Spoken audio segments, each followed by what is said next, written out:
तमिलनाडु की बात हम और कर लेते हैं। तमिलनाडु में 39 सीटें हैं, बड़ा स्टेट है, और तमिलनाडु में भी बीजेपी का कहीं कोई ग्राउंड फिलहाल हमें दिखाई नहीं दिया।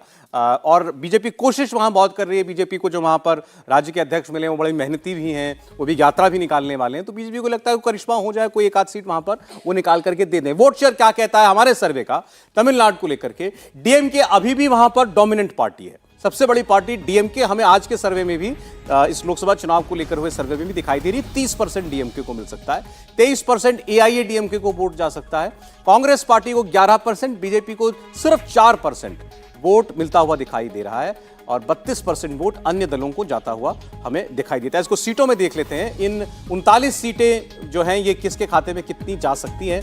19 सीटें डीएमके, 8 सीटें एआईएडीएमके, 7 सीटें कांग्रेस पार्टी को, बीजेपी को एक भी सीट नहीं, और अन्य को वहां पर 5 सीटें मिलती हुई दिखाई दे रही हैं। तो बीजेपी के लिए निराशाजनक स्थिति। लेकिन अब इसको फिर अलायंस के हिसाब से अगर आप देखेंगे तो एआईएडीएमके को 8 सीटें मिल रही हैं, तो ये बीजेपी को अच्छा लगेगा कि वहां पर कम से कम इतनी बुरी परिस्थिति में एआईएडीएमके अपने आप को नहीं पा रही है। हाँ, अभी पिछले चुनाव में तो 39 में 37 जो है डीएमके का अलायंस ले डीएमके के पास थी, तो इस बार जो है बीजेपी के एलआई को मिल रही है, तो एनडीए की सीट बढ़ेगी। एनडीए की जो कमी होगी बिहार या महाराष्ट्र में, उसकी भरपाई जो है वो अगर तमिलनाडु में एआईएडीएमके की इतनी सीटें आती हैं तो उसकी कुछ हद तक भरपाई हो जाएगी। लेकिन बीजेपी वहाँ सिर्फ अपना वोट शेयर कुछ बढ़ा सकती है, सीट जीतेगी इसकी कोई उम्मीद लगती नहीं। देखिए, आप 171 सीटों का सर्वे आ चुका है आपके सामने। 88 पर एनडीए, इसमें तमिलनाडु में जो एआईएडीएमके की सीटें वो उसमें ऐड हैं।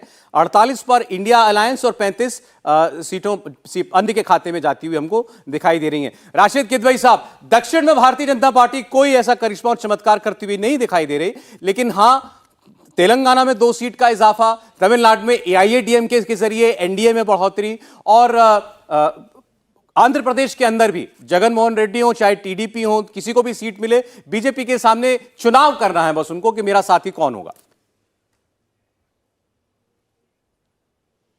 जी, ये भाजपा के लिए बहुत बड़ा एक चैलेंज है। सौरभ, जब नई पार्लियामेंट का उद्घाटन हुआ था उस समय बड़े दावे किए गए थे। वो जो एक नेहरू जी के समय का वो जो दर्ज का मामला था उसको लेकर के बहुत दावे पेश किए गए थे कि भाजपा इससे दक्षिण में एक एंट्री कर रही है। ऐसा हमें यहाँ कुछ नजर नहीं आता।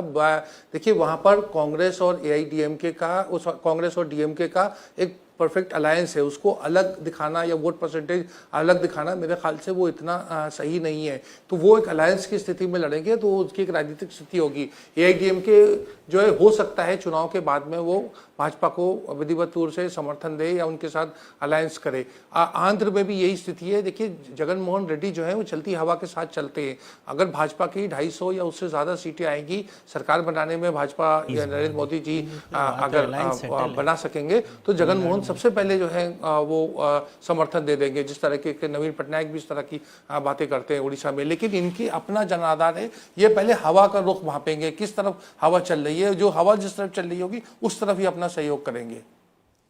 संजीव साहब, दक्षिण भारत से बार बार सवाल हुआ था कहां से भरपाई होगी, दक्षिण में अलायंस के जरिए आपको लग रहा है बीजेपी को कुछ फायदा पहुंचेगा?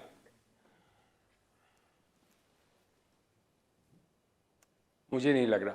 मुझे ये तमिलनाडु का जो पोल है, हालांकि मैं ही कह रहा था पोल पे सवाल नहीं करना चाहिए, लेकिन वहां पे अमूमन एक तरफा होता है रिजल्ट पार्लियामेंट्री सीट्स का।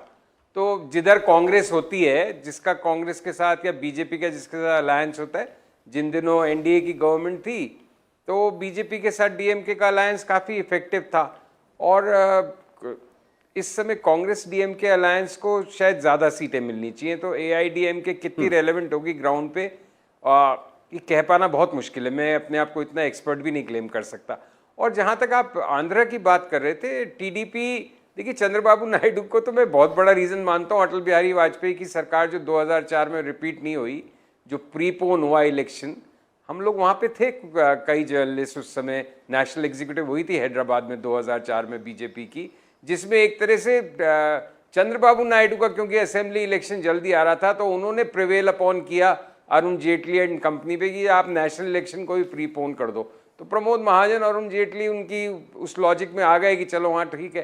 तो वो टीडीपी भी निपट गई, चंद्रबाबू भी निपट गए 2004 में, वाजपेयी जी की सरकार को भी ले डूबे वो इंडिया शाइनिंग की पूरी कैंपेन।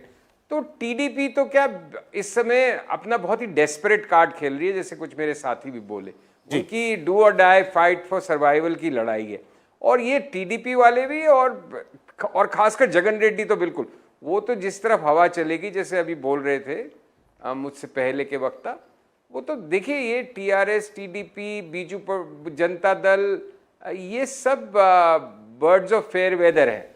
जिस तरफ सेंटर में झुकाव बेहतर लगेगा उन्हें, वो उस तरफ अपना समर्थन उसको दे देंगे, क्योंकि उनको तो अपने राज्य के लिए सबसे बेहतर डील लानी है।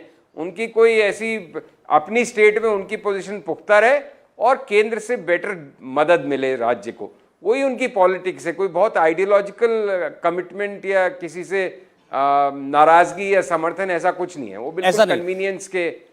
एक चीज सर, जो तमिलनाडु को लेकर राशिद साहब ने, मेरे ख्याल से वैलिड पॉइंट है कि तमिलनाडु में अलायंस बीजेपी और डीएमके का, उसमें तो कोई शक नहीं है। तो उसमें हमने दोनों वोट शेयर भी अलग दिखाया पे, मेरे ख्याल से दोनों तरफ अलायंस है। पिछली बार दोनों तरफ, हाँ, दोनों तरफ अलायंस है। बीजेपी वो ये कह रहे थे कि तो इस सूरत में वहां पर जो 2019 वाला नतीजा था, लगभग क्लीन स्वीप वाला, उनको लगता है वो हो सकता है। असेंबली में भी तो अलायंस थी ना, असेंबली में भी तो उन्हीं लोगों का अलायंस था, बीजेपी का भी अलायंस था, लेकिन असेंबली में आप देखिए लगभग जीतते रह गई थी। यदि वहां पे लीडरशिप क्राइसिस नहीं होती तो वहां पे एआईडीएमके रिपीट कर जाती सरकार। दिल्ली में बैठे बहुत लोगों को लगता था कि आपने वोट शेयर डीएमके का और कांग्रेस का अलग दिखाया, अलग शेयर अलग दिखाया, लेकिन वो जो सीट उनका सेटल है, 20 सीटों पे डीएमके लड़की है, बाकी अच्छा आपने फैक्टर इन कर लिया है, उस अलायंस को फैक्टर इन किया, केवल दिखाया अलग अलग है पार्टी। यस, सिर्फ वोट शेयर अलग दिखाया हुआ है। ठीक है, तो इस सवाल का जवाब आपको मिल पा रहा है? दक्षिण में जितनी कोशिशें भाजपा की हैं, सर्वे क्या दिखा रहा है आपको? कहीं कोई फल उसका निकलता हुआ दिखा? नहीं, देखिए दक्षिण में फल हासिल करना बड़ा मुश्किल है, लेकिन उसके बावजूद हम हासिल करेंगे, भारतीय जनता पार्टी कोशिश कर रही है। वहां पर एक सेंटीमेंट बनाया गया और कांग्रेस पार्टी इसके लिए बहुत बड़ी जिम्मेदार है कि उत्तर दक्षिण का जो विभाजक एक विमर्श है, उसको कांग्रेस काउंटर नहीं कर पाई।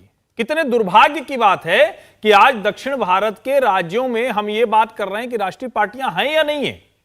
तेलंगाना, आंध्र प्रदेश, तमिलनाडु, ये राष्ट्रीय पार्टियां आज वहां की क्षेत्रीय पार्टियों की पिछलग्गू पार्टियां हैं।